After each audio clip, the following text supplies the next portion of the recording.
உன் சொத்தை அபகரிக்க நினைத்தால் நீ அவனுக்கு கொடுக்காத.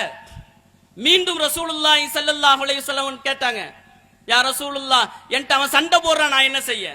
நீ அவன்கிட்ட போராடு. உன் சொத்தை, நீ சம்பாதித்ததை, உனக்கு உண்டானதை அவன் பறிக்க நினைத்தால் நீ கொடுக்காதே. சண்டையிட்டால் அவனோடு நீ சண்டையிடு. மீண்டும் அந்த தோழர் கேட்கிறார் அல்லாஹ்வுடைய தூதரிடத்திலே, யா ரசூலுல்லாஹ், அவன் சண்டையிடுகின்ற போது அவன் என்னை கொன்று விட்டால் என்ன என்று கேட்கும் போது நீ உயிர் தியாகி ஆகிவிடுவாய். எப்படி?